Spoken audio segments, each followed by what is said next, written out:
करुणा और शोभा दोनों कार की पिछली सीट पर बैठी थी। शोभा ने करुणा का हाथ पकड़ रखा था। करुणा बुरी तरह डर रही थी और बार बार पीछे मुड़कर देख रही थी। कार हाईवे पर दौड़ रही थी। शोभा ने करुणा से कहा, करुणा बिल्कुल मत डर, अब तुझे वो लोग नहीं ढूंढ पाएंगे, उन्हें पता भी नहीं चलेगा कि तू कहाँ गई है। यह सुनकर करुणा थोड़ा सा सहज हुई। शोभा ने पानी की बोतल करुणा की ओर बढ़ाई। करुणा ने पानी पिया, फिर वह कुछ देर आंख बंद करके बैठी रही, जैसे कोई बहुत बड़ी मुसीबत उसके सर पर टल गई हो। कुछ देर बाद शोभा ने कुछ पूछा, करुणा तू ठीक है क्या? हम बात कर सकते हैं, अब तू बता पाएगी क्या हुआ? करुणा ने हाँ में सर हिलाया और फिर कहना शुरू किया, शोभा जब मेरी शादी हुई सब ठीक चल रहा था, ये बहुत प्यार करते थे, मुझे पूरा ध्यान रखते थे। एक भी दिन ऐसा नहीं जब हमारी लड़ाई हुई हो। पूरे घर का खर्चा ये ही चलाते थे। इनका छोटा भाई यानी मेरा देवर कोई काम नहीं करता था, दिन भर इधर उधर घूमता फिरता था, शाम को शराब पीकर आ जाता था। कई बार तो उनका झगड़ा हो जाता था जिसे तेरे जीजाजी निपटाते, पैसे भी देते, थाने में जाकर कई बार उनकी जमानत भी करवा कर लाए थे। इधर मेरी सास हमेशा मेरे देवर का पक्ष लेती थी। इसी बात से हम दोनों कुछ परेशान रहते थे। अच्छी 6 महीने पहले हम रात को खाना खाकर सोने की तैयारी कर रहे थे, तभी 2 लोग बाइक पर हमारे घर आए और मेरे देवर का नाम लेकर पूछने लगे।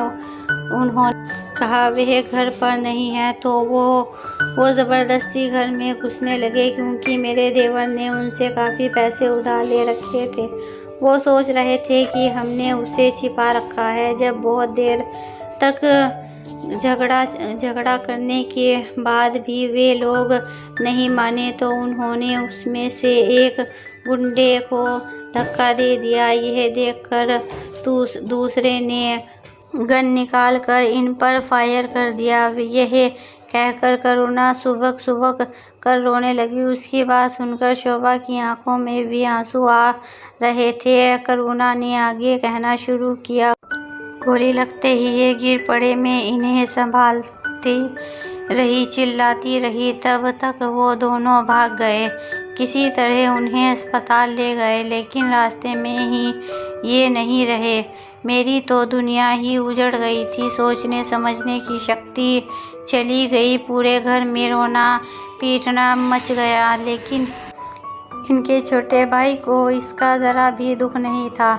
वह तो एक ही बात बोल रहा था, घर की तलाशी लेने देते, जब मैं नहीं मिलता तो वो वापस चले जाते।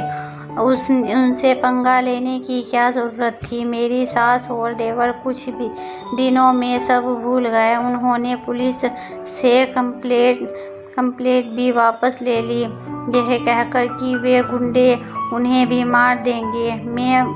मैं बेसुध सी बैठी रहती थी। एक दिन मेरी सास मेरे पास आई और बोली, महारानी कब तक शोक मनाती रहेगी? घर का काम कौन करेगा? मेरा तो कुछ करने का मन ही नहीं कर रहा था। समझ में नहीं आ रहा था अब जाऊं भी तो किसके लिए। लेकिन सास ने मुझे काम में लगा दिया। मैं घर के काम में अपने आप को व्यस्त रखने लगी। कुछ दिन बीत जाने पर मेरी सास एक दिन मेरे पास आई और बोली, करुणा जिंदगी बहुत लंबी है, तेरे वैसे भी कोई सहारा नहीं है, तू मेरे छोटे बेटे यानी अपने देवर से शादी कर ले। यह सुनकर मेरे होश उड़ गए कि ये क्या बोल रही है। मैं तो सपने में भी ऐसा नहीं सोच रही थी।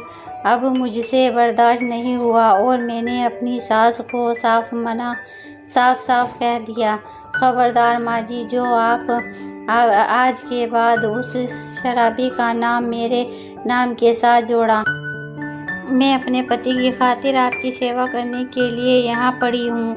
मैं मर जाऊँगी लेकिन कभी उस शराबी से शादी नहीं करूँगी। यह सुनकर मेरी सास बहुत गुस्सा हो गई और बोली, मैं भी देखती हूँ कैसे शादी नहीं करती। जब वो किसी दिन तेरे साथ ज़बरदस्ती कर लेगा तो तुझे मजबूरी में शादी करनी पड़ेगी। मेरी सास के कहते ये सब नहीं हो सकता, क्योंकि गांव में सब जान जाते। आज दोपहर जब मैं घर का कूड़ा फेंकने घर के पीछे जा रही तो मेरी सास मेरे देवर से कह रही थी कि मैं आज रात तेरी मौसी के घर जा रही हूँ, तू रात को करुणा को अपने वश में कर लेना। ये ले पैसे, अभी पी आ, रात को मत पियो, सुबह हम लोगों से कह देंगे शराब के नशे में ये सब हो गया, अब दोनों की शादी कर देंगे। ये सुनकर मेरे देवर ने कहा, लेकिन माँ वो नहीं मानी तो तब मेरी सास ने उसके हाथ पैर तोड़ दियो। फिर ना कहीं भागने लायक रहेगी, ना किसी को कुछ बताने लायक। मैंने ये सुना तो मेरे पैरों तले ज़मीन खिसक गई। मेरी सास तो चली गई, मेरा देवर पीकर आंगन में पड़ा था। मैं चुपचाप अपनी जान और इज्जत बचाकर भाग आई। यह कहकर करुणा फूंक फूंक कर रो पड़ी। उसे रोता देखकर शोभा भी रोने लगी। हे भगवान, इतना सब सहती रही। मैं तो सोच रही थी तू बहुत खुश होगी। करुणा ने रोते हुए कहा, बहन, लगता है मेरी किस्मत में सुख है ही नहीं। कभी कभी तो सोचती हूँ मर जाऊँ। शोभा ने उसे समझाते हुए कहा, नहीं करुणा, मेरे रहते हुए तुझे चिंता करने की ज़रूरत नहीं है।